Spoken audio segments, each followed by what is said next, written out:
ગર્વથી ગુજરાતી। લગ્નના માત્ર 6 મહિના બાદ જ ચાંદનીના પતિનું બ્રેઇન કેન્સરના કારણે મૃત્યુ થયું, જેથી ચાંદની નાની ઉંમરમાં જ વિધવા થઈ ચૂકી હતી।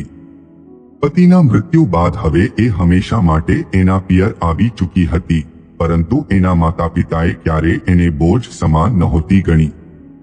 જો કે ઘર કરતા બીજા લોકોને વધારે ચિંતા થતી હોય છે, તો એ જ રીતે ચાંદની વિશે પણ લોકો ઘણી ખોટી વાતો કરતા કે કેટલી મનહૂસ છે, લગ્ન કરીને ગઈ કે એના પતિને ભરખી ગઈ।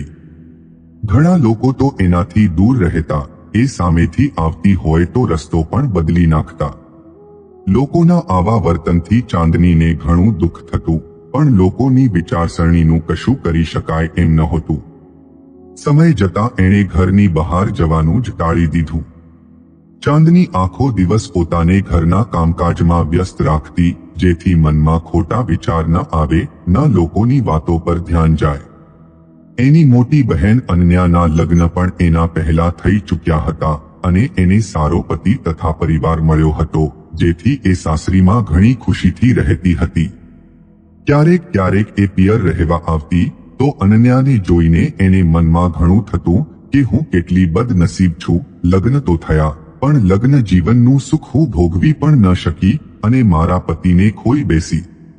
અનન્યા પિયરમાં રહેવા આવી હતી, ત્યાં હોળીનો તહેવાર નજીક હતો, તો અનન્યાના પતિને કામની વ્યસ્તતાના કારણે એમણે એમના નાના ભાઈ વંદનને ભાભીને લેવા મોકલી દીધો।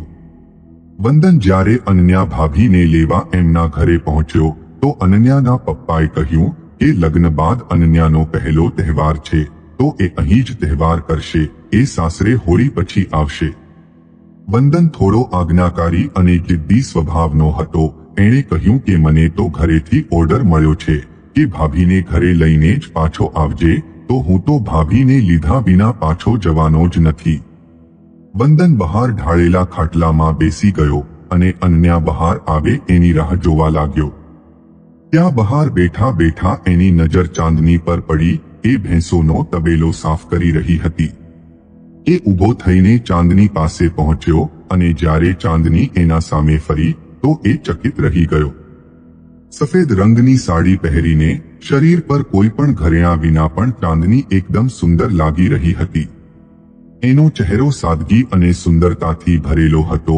હરણી જેવી આંખો જોઈને વંદન વિચારોમાં ડૂબી ગયો કે શરીર પર કોઈ પણ ઘરેણાં નથી, ના તૈયાર થઈ છે, છતાં કેટલી સુંદર લાગે છે। ચાંદનીની નજર વંદન પર પડી। વંદન તો એકી ટસે એને જ જોઈ રહ્યો હતો। ચાંદની બોલી, તમે કોણ છો અને અહીં શું કરો છો? વંદન તો પહેલી વાર એના ભાભીની બહેનને જોતો હતો। એણે કહ્યું કે અનન્યા ભાભીનો દિયર છું, હોળીના તહેવાર પર એમને લેવા આવ્યો છું। ભાભીને લેવા તો આવ્યો છું, પણ વેવાઈ કહે છે કે એ તો હોળી પછી આવશે, પણ હું એમને લીધા વિના પાછો નથી જવાનો। તમે કોણ છો? તમારું નામ શું છે? ચાંદની બોલી, હું અનન્યાની નાની બહેન છું અને તમે અહીંથી જાઓ નહીતર પપ્પા બોલશે। વંદન તો ચાંદનીની સાદગી અને સુંદરતામાં ખોવાઈ ગયો હતો। બસ એકી ટસે એ એને જોઈ રહ્યો હતો। એ બોલ્યો, તમે પણ ભાભી સાથે મારા ઘરે આવો, આપણે બધા હોળી રમીશું। ચાંદની બોલી, તમે મારી હાલત જોઈને પણ જાણી ન શક્યા કે હું વિધવા છું। મારા પતિના મૃત્યુ બાદ મારું જીવન બેરંગ થઈ ચૂક્યું છે, એમાં ખુશીના કોઈ રંગ રહ્યા નથી। વંદન બોલ્યો, એવું કોણે કહ્યું છે કે વિધવા સ્ત્રી કોઈ તહેવાર ન મનાવી શકે?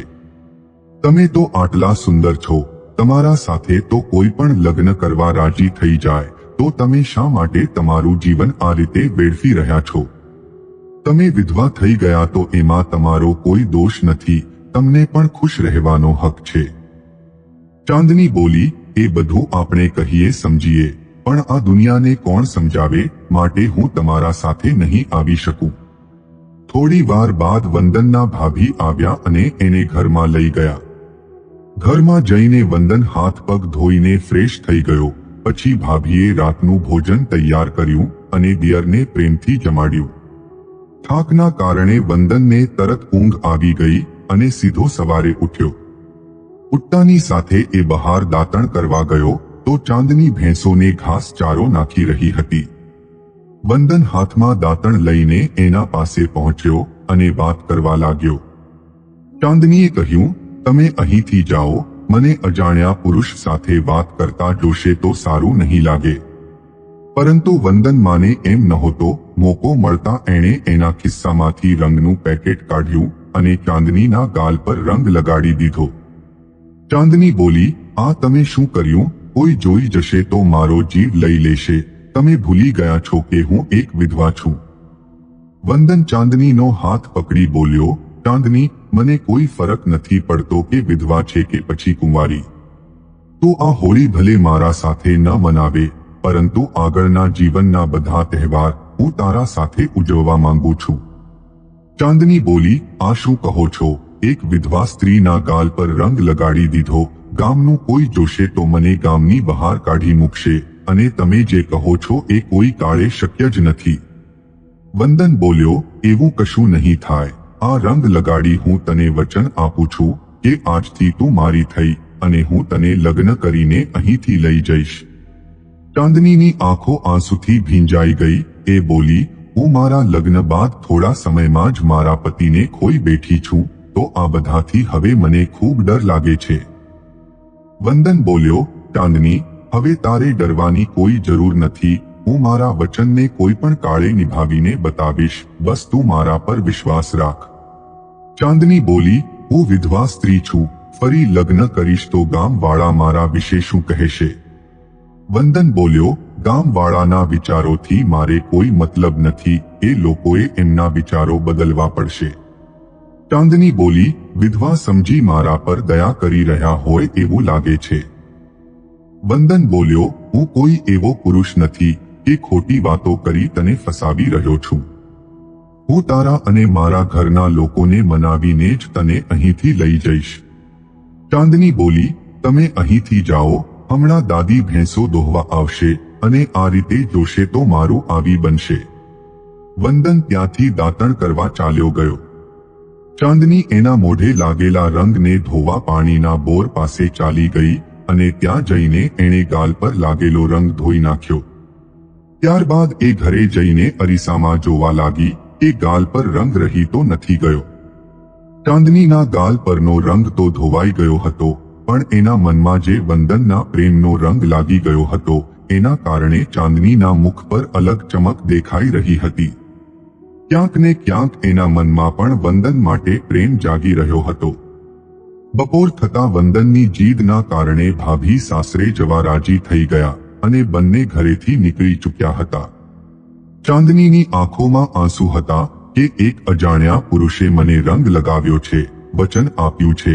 શું એ એનું વચન નિભાવશે કે પછી ખોટા સપના દેખાડી ક્યારે પાછો જ નહીં ફરે? આ બાજુ વંદન ઘરે પહોંચતા જ એના મમ્મી પપ્પાને ચાંદની વિશે વાત કરે છે. અનન્યા એની નાની બહેનને ખૂબ પ્રેમ કરતી હતી અને વંદન ચાંદની સાથે લગ્ન કરવા માંગે છે એ વાતથી એને ઘણી ખુશી થઈ રહી હતી. આખરે એ પણ ઈચ્છતી હતી કે એની બહેનના જીવનમાં ખુશીઓ આવે. વંદનની વાત સાંભળતા જ ઘરનું વાતાવરણ તંગ બની ગયું. વંદનના પપ્પા બોલ્યા, તારું મગજ ખરાબ થઈ ગયું છે, એટલે જ એક વિધવા સ્ત્રી સાથે લગ્ન કરવાની વાતો કરી રહ્યો છે.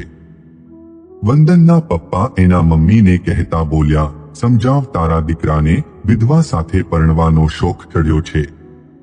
એના મમ્મી બોલ્યા, બેટા, તને તો ઘણી કુંવારી છોકરીઓ મળી જશે, તું આ વિધવા સાથે લગ્ન કરવાનો વિચાર માંડી વાળ.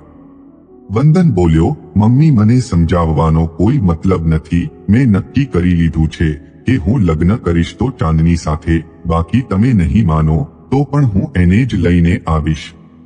પરંતુ મેં એને વચન આપ્યું છે કે હું મમ્મી પપ્પાની પરવાનગીથી લગ્ન કરીશ. વંદનના મમ્મી પપ્પા ન માન્યા. એમણે ચાંદની સાથે લગ્ન કરવાની ના પાડી દીધી. પરંતુ વંદન ક્યાં માને એમ હતો. એણે ખાવા પીવાનું છોડી દીધું અને 2 દિવસ થયા કે એની હાલત ખરાબ થવા લાગી. ઘરે ડોક્ટર બોલાવ્યો ત્યારે પણ વંદન બોલ્યો કે તમે ચાંદની સાથે મારા લગ્નની હા પાડો તો જ હું મારો ઈલાજ કરાવીશ. વંદનની જીદ સામે હારી એના મમ્મી પપ્પાએ લગ્નની હા પાડી દીધી. આખરે એમનો લાડકો દીકરો હતો. આ બાજુ ચાંદની પણ ઘરે ફોન કરી પૂછે છે, એ પપ્પા, ચાંદનીના લગ્ન મારા દિયર સાથે કરવામાં આવે તો તમારો શું નિર્ણય હશે? એના પપ્પાએ કહ્યું, બેટા, આપણી ચાંદની નાની ઉંમરમાં વિધવા થઈ ગઈ, એનું દુઃખ મારાથી નથી જોવાતું. જો તારા દિયર સાથે લગ્ન થાય તો એ તો આપણા માટે ઘણી ખુશીની વાત છે. ચાંદની પણ આ સાંભળી ગઈ તો એના મનમાં ખુશીની લહેર પ્રસરી ગઈ. એ તરત અરીસા સામે પહોંચી ગઈ અને શરમાઈને વિચારવા લાગી કે વંદન એના વચનનો પાક્કો રહ્યો. એને થયું કે આજે હું શૃંગાર કરી લઉં. આખરે ઘણા સમયથી એના જીવનમાં રંગો જ ઉડી ગયા હતા. ચાંદનીને ઘણી ખુશી હતી કે એનો પરિવાર એના બીજા લગ્ન કરવા રાજી ખુશીથી તૈયાર હતો. ત્યારબાદ ચાંદનીના પપ્પા એને આ ખુશ ખબર આપવા માટે એના પાસે આવે છે ત્યારે ચાંદની રડી પડે છે. એના પપ્પા બોલ્યા, અરે ગાંડી છોકરી, અત્યારે રડવાની ક્યાં વાત છે? આ તો ખુશીની વાત છે કે તારો ઘર સંસાર ફરી વસી રહ્યો છે. ચાંદની બોલી, પિતાજી, મને ડર લાગે છે કે ક્યાંક ફરી હું મારા પતિને ખોઈ ન બેસું. એના પપ્પાએ કહ્યું, તું એવું બધું શું કામ વિચારે છે? એવું કશું નહીં થાય, તું ચિંતા ના કર, બધું સારું જ થશે. બંનેના પરિવારની સંમતિ બાદ ચાંદની અને વંદનના લગ્ન થયા. એક કુંવારા વર કન્યાની જેમ જ એમના લગ્ન થયા.